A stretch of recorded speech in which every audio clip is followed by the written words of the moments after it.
Assalamualaikum warahmatullahi wabarakatuh. Alhamdulillahi rabbil alamin. Wa bihi nasta'inu ala umuri dunya waddin. Wa nusalli wa nusallim ala ashrafil anbiya'i wal mursalin. Sayyidina Muhammadin wa ala alihi wa sahbihi ajma'in. Amma ba'd. Ketika saya masuk ke pondok tahfidz ini luar biasa dari segi sambutan, jamuan dan lain sebagainya, penuh dengan akhlak mulia, penuh dengan akhlak yang baik. Memang seperti ini seharusnya umat Islam. Tadi kita sempat mendengar ayat yang dibacakan oleh qari kita dari surah Al-Ahzab. Laqad kana lakum fi Rasulillahi uswatun hasanah. Sungguh kata Allah Subhanahu wa taala untuk kalian wahai umat Rasulullah, dalam kehidupan Rasulullah sallallahu alaihi wa alihi wasallam terdapat suri tauladan yang baik untuk kalian semua.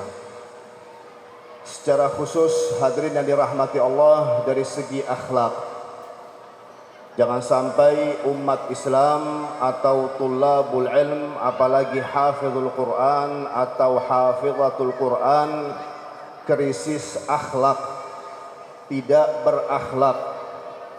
Jikalau halnya demikian, maka ilmunya tidak akan diterima oleh siapapun.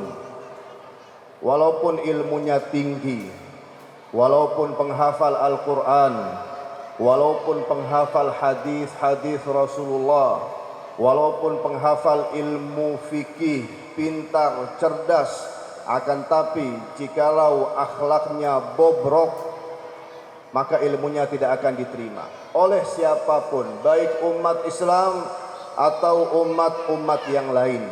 Oleh karenanya, di antara modal yang utama untuk berdakwah di jalan Allah Subhanahu wa taala adalah akhlak mulia. Karenanya Allah Subhanahu wa taala memuji Nabi kita Muhammad sallallahu alaihi wa ala alihi wa sahbihi wasallam dalam suratul Qalam, wa innaka la'ala khuluqin azim. Sungguhnya engkau wahai Muhammad di atas akhlak-akhlak yang agung dan mulia. Dalam arti semua akhlak yang baik, semua akhlak yang mulia telah dipraktekkan oleh Nabi kita Muhammad sallallahu alaihi wa ala alihi wasallam dalam kehidupannya. Dan ketahuilah bahwa orang yang paling berakhlak di antara kita hadirin yang dirahmati Allah, maka ia adalah orang yang paling dicintai Rasulullah sallallahu alaihi wa ala alihi wasallam. Saya ulangi, orang yang paling berakhlak di antara kita adalah orang yang paling dicintai oleh Rasulullah sallallahu alaihi wa ala alihi wasallam. Karena di Sunan At-Tirmidzi kata Rasulullah sallallahu alaihi wa ala alihi wasallam, "Inna min ahabbikum ilai wa aqrabikum minni majlisan yaumal qiyamah ahasinakum akhlaqa." Sungguhnya orang yang paling aku cintai di antara kalian wahai umatku, dan tempat duduknya sangat dekat denganku di hari kiamat, adalah yang paling berakhlak.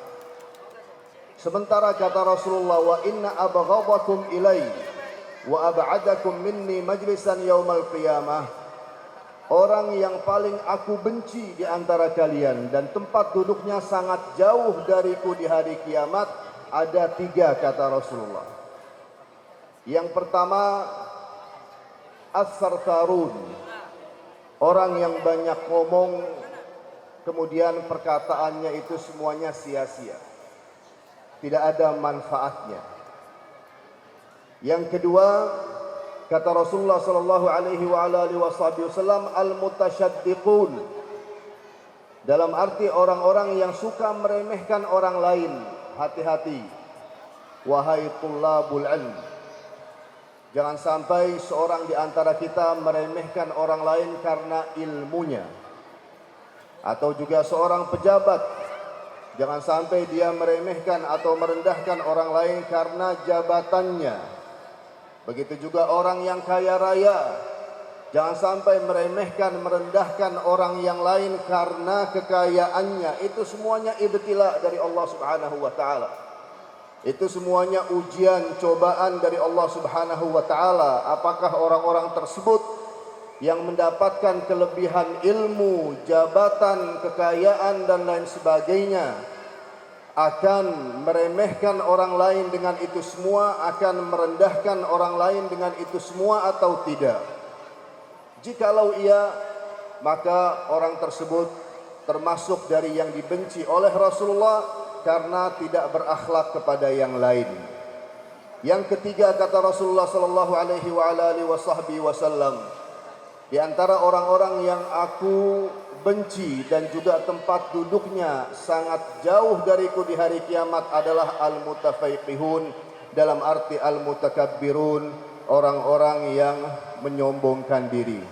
Jadi dipertahankan akhlak yang mulia, akhlak yang baik yang kita lihat di pondok pesantren ini atau di pondok tahfidz ini, itu dipertahankan. Dan kita juga memandang bahwa pondok tahfidz yang sukses atau pondok pesantren yang sukses adalah yang bisa mendidik santri-santrinya atau santriwatinya dengan akhlak yang mulia. Ketika seorang di antara mereka keluar dari pondok tersebut, lulus dari pondok tersebut dengan akhlak yang mulia, maka kita katakan bahwa pondok itu sukses.